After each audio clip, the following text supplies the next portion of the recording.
হরে কৃষ্ণ। প্রশ্ন উত্তরে কথামৃত। আজকের প্রশ্ন, জ্ঞান মিশ্রিতা ভক্তি না প্রেমা ভক্তি কোনটা ভালো? এই প্রশ্নের উত্তরে ঠাকুর শ্রী রামকৃষ্ণ বলেছেন, ঈশ্বরে খুব ভালোবাসা না হলে প্রেমা ভক্তি হয় না। আর আমার জ্ঞান, 3 বন্ধু বন দিয়ে যাচ্ছে, বাঘ এসে উপস্থিত। একজন বললে, ভাই আমরা সব মারা গেলুম। একজন বললে, কেন মারা যাব কেন, এসো ঈশ্বরকে ডাকি।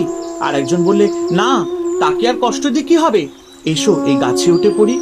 যে লোকটি বললে আমরা মারা গেলুম, সে জানে না যে ঈশ্বর রক্ষাকর্তা আছেন।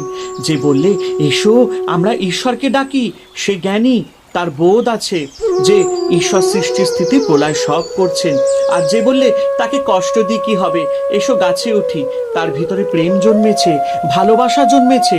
তা প্রেমের স্বভাবই এই আপনাকে বড় মনে করে আর প্রেমের পাত্রকে ছোট মনে করে, পাছে তার কষ্ট হয়।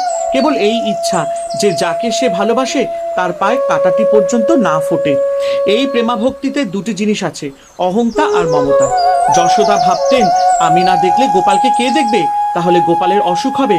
কৃষ্ণকে ভগবান বলে যশোদার বোধ ছিল না। আর মমতা, আমার জ্ঞান, আমার গোপাল।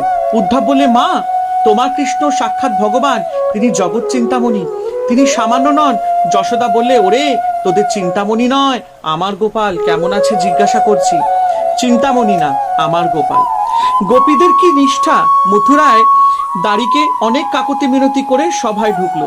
দাড়ি কৃষ্ণের কাছে তাদের লয়ে গেল, কিন্তু পাগড়ি বাঁধা শ্রীকৃষ্ণকে দেখে তারা হেটমুখ হয়ে রইল। পরস্পর বলতে লাগলো, এই পাগড়ি বাঁধা আবার কে? এর সঙ্গে আলাপ করলে আমরা কি শেষে দ্বিচারিণী হব? আমাদের পিত ধরা মোহন চূড়া পড়া সেই প্রাণবল্লভ কোথায়? হরে কৃষ্ণ। জয় ঠাকুর শ্রী রামকৃষ্ণের জয়।